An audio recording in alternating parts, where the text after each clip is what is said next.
स्वागत है आप सभी का एक बार फिर से दृष्टि पीसीएस के Uttarakhand public service commission current affairs programme में। साथियों, जैसा कि आप सभी को पता है कि हमारे इस प्रोग्राम में बीते हफ्ते जो भी खबरें सुर्खियों में रही उनसे संबंधित क्या सवाल आगामी परीक्षा में आप सभी के लिए बनाए जा सकते हैं, उनके तर्ज पर आधारित होता है। तो आइए अपने एपिसोड की शुरुआत करते हैं और देखते हैं कि वो पहला सवाल क्या है जो आप सभी के लिए बनाया गया है।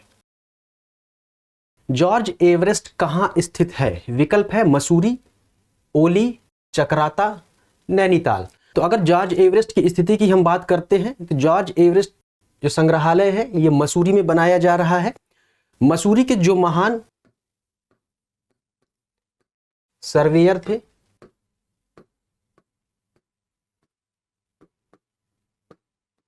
जॉर्ज एवरेस्ट, उन्हीं के नाम पर यह संग्रहालय बनाया जा रहा है। और इस संग्रहालय की खास बात यह है कि भारतीय कार्टोग्राफी के जो पुरोधा कहे जाते हैं यानी स्वर्गीय पंडित नैन सिंह रावत और राधानाथ सिकंदर की प्रतिमाएं भी यहां पर स्थापित की जाएंगी। प्रतिमाओं के स्थापित करने के साथ साथ उनकी जो भी उपलब्धियां रही उनके बारे में भी यहां पर उल्लेख किया जाएगा। चलते हैं अगले सवाल की तरफ। हाल ही में मुख्यमंत्री ने किस नदी पर बने नवनिर्मित पुल का लोकार्पण किया है? विकल्प है नायर नदी, नंदाकिनी नदी, जाखन नदी एवं पुष्पवती नदी। तो इन विकल्पों में जो सी वाला विकल्प है जाखन नदी, इस प्रश्न का सही उत्तर हो जाएगा। जाखन नदी का जो 57 वर्ष पुराना पुल था वो पिछले वर्ष अगस्त में टूट गया था।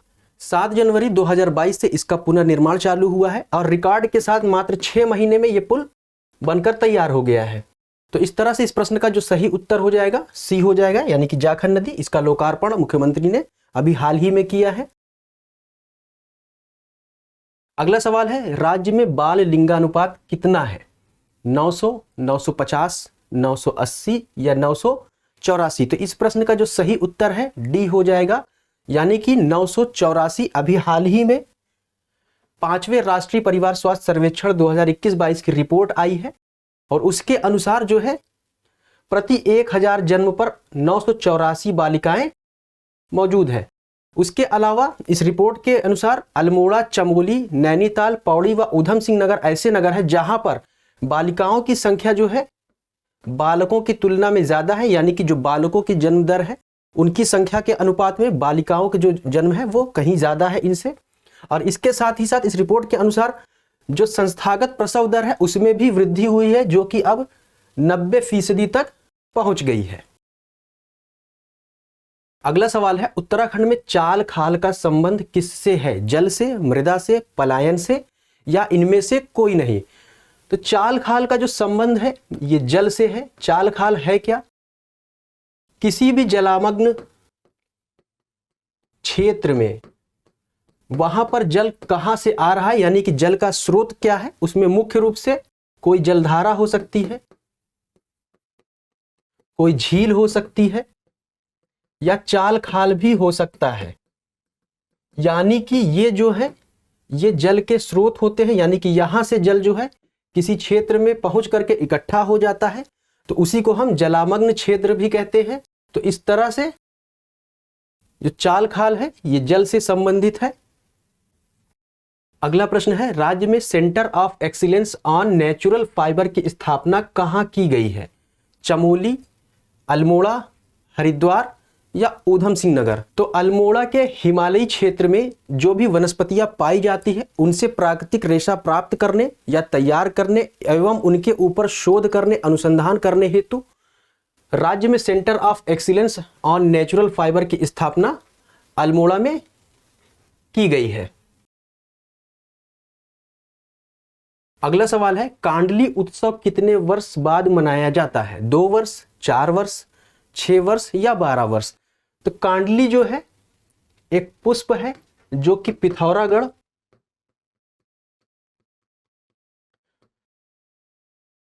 पिथौरागढ़ जिले में स्थित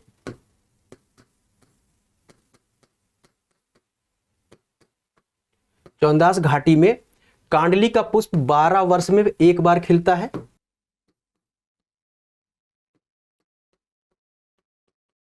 और इसके खिलने से पूरी घाटी में जो है सुगंधित महक फैल जाती है। साथ ही साथ जो मधुमक्खियां हैं उनके गुंजन की ध्वनियां भी वहां पर आने लगती है।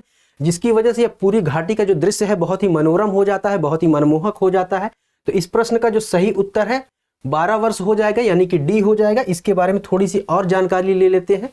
कांडली की अगर हम वानस्पतिक नाम की बात करते हैं तो इसका वानस्पतिक नाम स्ट्रोबिलेंथस वॉलिची है। और ऐसा माना जाता है कि जिस तरह बुरांस के खिलने से पहाड़ी घाटियां लाल रंग ओढ़ लेती है, ठीक उसी तरह कांडली के खिलने से जो घाटी है, यानी कि चौदास घाटी जो पिथौरागढ़ में स्थित है, ये पूरी घाटी जो है एक नीलिमा आभा से दमक उठती है। और यहाँ के जो आसपास के जो लोग रह रहे होते हैं उनके जो पहनावा है खासकर वो चटकीले रंगों का होता है। और यहाँ के जो लोग हैं ऐसा माना जाता है कि इनकी जो शारीरिक बनावट है वो मंगोलों से अधिक मेल खाती है और इनकी पोशाकों में तिब्बती संस्कृति की झलक भी देखी जा सकती है। चलते हैं अगले सवाल की तरफ। 68वें राष्ट्रीय फिल्म पुरस्कार समारोह में किस राज्य को मोस्ट फिल्म फ्रेंडली स्टेट का पुरस्कार मिला है? राजस्थान, उत्तर प्रदेश, उत्तराखंड, गुजरात। तो इस प्रश्न का सही उत्तर सी हो जाएगा, यानी कि उत्तराखंड को मोस्ट फिल्म फ्रेंडली स्टेट का पुरस्कार मिला है। अभी हाल ही में 68वें राष्ट्रीय फिल्म पुरस्कार समारोह का आयोजन नई दिल्ली में किया गया था और यह पुरस्कार जो है राष्ट्रपति द्रौपदी मुर्मू द्वारा राज्य को प्रदान किया गया है। इस पुरस्कार के प्राप्त होने के बाद वहां के जो मुख्यमंत्री है उन्होंने प्रदेशवासियों को बधाई दी है। उसके साथ साथ उन्होंने ये भी कहा है शूटिंग से संबंधित जो भी प्रोसेस है या जो भी प्रक्रियाएं हैं उनको सिंगल विंडो के तहत मंजूरी दी जा रही है। इसके अलावा शूटिंग के लिए कोई भी शुल्क नहीं लिया जा रहा है।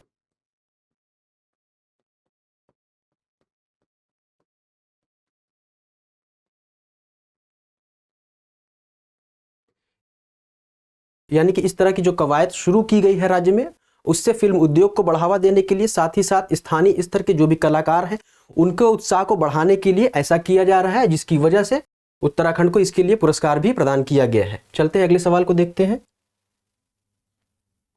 राज्य में एयर एम्बुलेंस सेवा के लिए किस देश की कंपनी से समझौता हुआ है?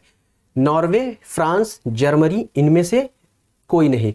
तो इस प्रश्न का जो सही उत्तर हो जाएगा नॉर्वे हो जाएगा। आपको बता दें साथियों कि किसी भी व्यक्ति के जीवन की रक्षा के लिए या कोई भी व्यक्ति जो कि दुर्घटना से ग्रसित हो गया है, उसको कोई चोट पहुंची है, तो उसके जीवन की रक्षा करने के लिए प्रथम जो 60 मिनट होते हैं वो बहुत ही सहायक साबित हो सकते हैं उसके जीवन की रक्षा के लिए। और इन 60 मिनट को गोल्डन आवर भी कहा जाता है।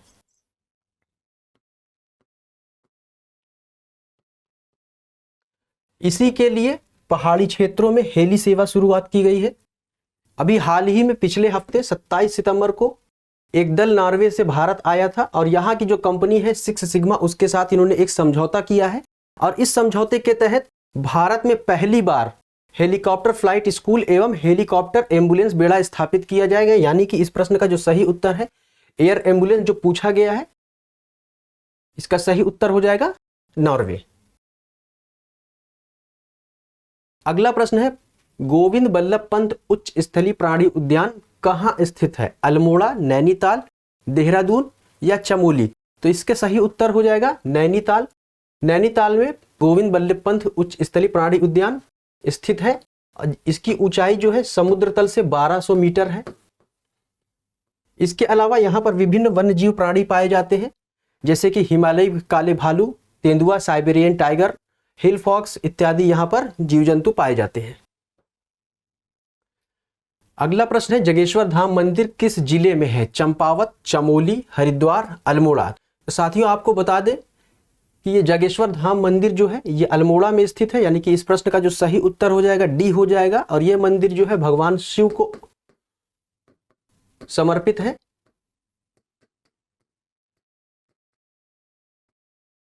और ये जो धाम है यहाँ पर 124 मंदिर है, छोटे बड़े सारे मिलाकर के।